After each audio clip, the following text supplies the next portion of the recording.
Hi everyone, welcome back. Today's show is a special show just on the budget. So Tower Hamlets Council every year have a special meeting to basically set the budget. So the budget sets answers two questions: what the level of the council tax is going to be, and what that money is going to be spent. And we finished off last week dramatically with messages going around with a letter that was being distributed on social media by councillors expressing their concerns and indicating that there's extra money. So I'm going to hand it over to Andrew. Andrew, do you want to explain where this extra money came from? Because you actually tweeted on this. Is it like we've got 20 million extra to play with? Am I correct? Yeah, so if you also add other money that we knew about already, we think that for this year alone, there's an additional sort of £28.93 million. And some of that we knew about in last December, but most of it is actually new. So the main elements of it is that last year, when I say last year, I mean the financial year.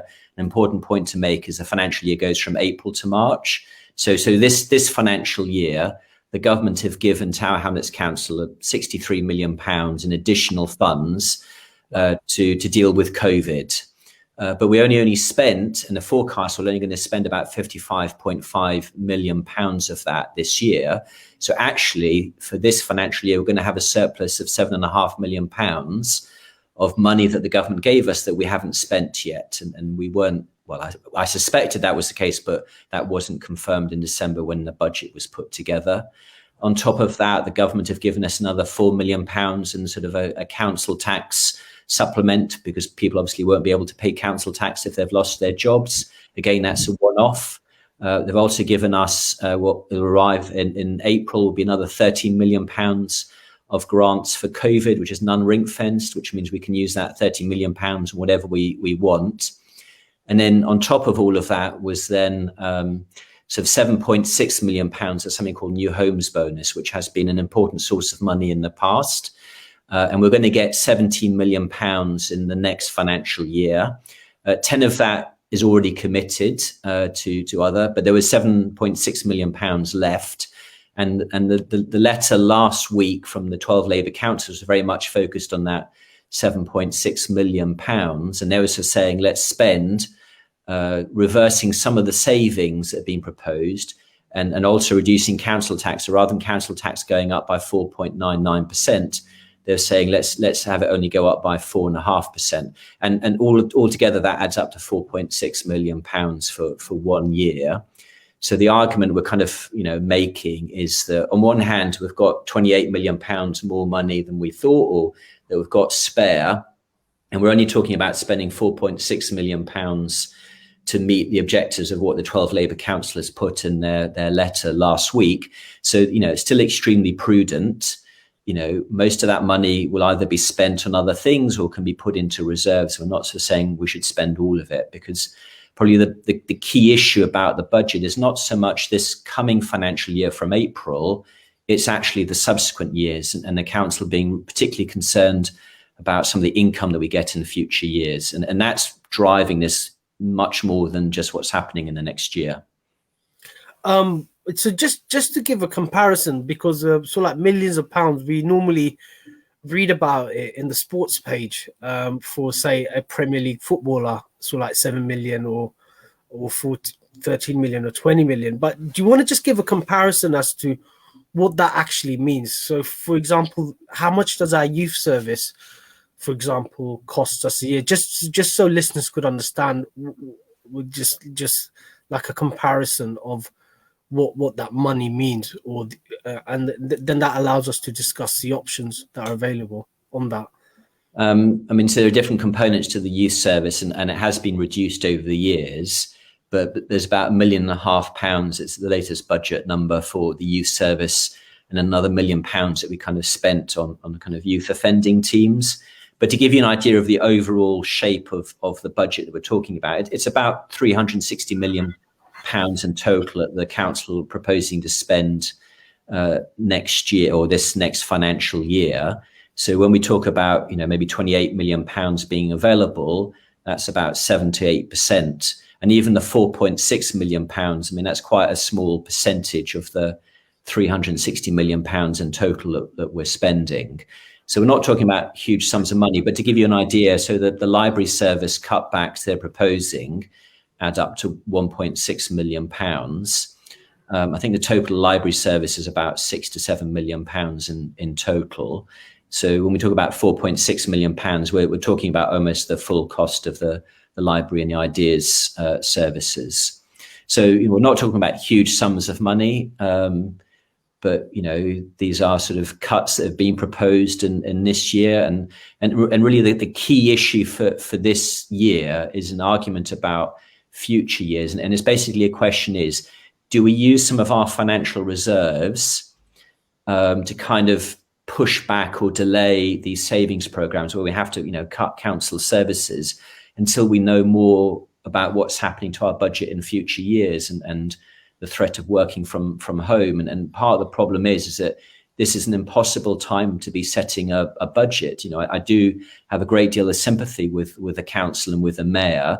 Trying to set a budget in December just before another lockdown was incredibly difficult. And one of the arguments we'll be making on Thursday night is, let's give it a few months. Let's see what happens to the vaccine rollout. Let's see what happens to the number of COVID deaths. Let's see what happens from the working from home threat. We've also got threats in terms of business rates, and that's dependent on how many people go back to work in their offices. And I think we'll know a lot more about the shape of the future, come late summer, so maybe by September. So one of the arguments is let's not make these decisions now, because, for example, next Wednesday, the Chancellor is presenting his budget, and it may be that he says something which is positive, or he may say something that's even more negative than we fear, in which case we'll have to do even more cuts than we've already proposed. But we just don't know yet until next Wednesday. So the argument we're kind of making is, given that we've got this additional 28 million pounds, let's spend some of that money to delay some of these cuts until we have a firmer picture about what's happening. So just to explain to the listeners, when the councillors meet to set the budget, so it's actually the councillors that actually set the budget. So we're a bit like the mini parliament. So just like parliament votes on the finance and then the government spends the finance, the council chamber, it's the councillors who actually vote on the financial package, and then it's up to the mayor and his executive to actually spend it. So when we actually meet, we actually make three decisions. One is the rate of the council tax, how high are we going to increase it or decrease it. The second one is basically the spending, and the spending is very detailed it's basically a 3-year program that we basically continuously roll. So it's not just the current year spending. You've got the current year spending, but we also vote on how we're going to spend or save in the coming 3 years, and that's something called the medium-term financial strategy, or MTFS. So I've one of the ideas that you were mooting, Andrew, was to actually review that. And I just want to explain why the council does that. It just helps us plan things. So if departments know in advance that they have to spend the money or they have to save it, there's a lot of planning that needs to go on. So once that's apparent, then the various heads of departments could make the appropriate actions in terms of hiring or letting go of staff, sort of ish. But Andrew, you were sort of like hinted that because of the uncertainty that we shouldn't tie ourselves into a 3-year plan, and that there needs to be some flexibility in that. Is that correct? Yes, it's something. Yes, so very similar to that. So the argument is that we normally look at the MTFS, in detail once a year, and then we sort of update the next 3 years and the next 3 years, and then kind of what I'm kind of suggesting is actually we almost have to do the budgets like every 3 months, so every quarter. So the suggestion is that we sort of do a mini budget, after the end of Q2, which is August. So in September. And I think in September, a lot of these issues will be a lot clearer than they are today. And we'll have a better feel for, what the impact is, because one of my concerns is that once you close a service, it's really hard to restart it. And the history of Tower Hamlets finances for the last few years is yes, government cuts have cut back our budgets, but what we've also been relatively good at, or getting extra money from, is obviously council tax increases, because every year, with the exception of 2018, we've been applying the maximum possible council tax increase. So the council tax budget income keeps going up, and also new growth. So all of those new residential buildings, which are now opening on the Isle of Dogs or in Poplar or in other places, new people are now paying new council tax for the first time. And then we've had new homes bonus, and new homes bonus has paid us £189 million in 2011, and it's been a very important source of income for us. And one of the problems that we've got, and the reasons why there's so much uncertainty, and the other thing we've had lots of money from is business rates. But the problem is that in the subsequent year of 2022, the government are looking at changing the rules on business rates, which may be really negative for us. But they may also phase in those changes. And our budget assumptions is that we have this cliff edge where basically we lose a lot of money in 1 year. They're also assuming that new homes bonus completely ends in the sort of that following year as well. And it may be, that it might not end, or the government might replace it with something different. And we may not get as much money as we've had in the past, but we may still get some more. We just don't know yet. And the other key issue for us is something called business rates revaluations. So a lot of our income, about 40% of the total income that we get at Tower Hamlets Council, comes from businesses paying, in effect, a property tax. And Canary Wharf is obviously a very valuable area, and people pay quite high taxes to occupy some of those office towers. The problem is those office towers have been pretty much empty for the last year. And if that were to continue in the future, the owners of those towers would basically say, these are not valuable towers anymore because they're half empty, and therefore we should be paying less tax. And they will ask the government to reevaluate their taxes.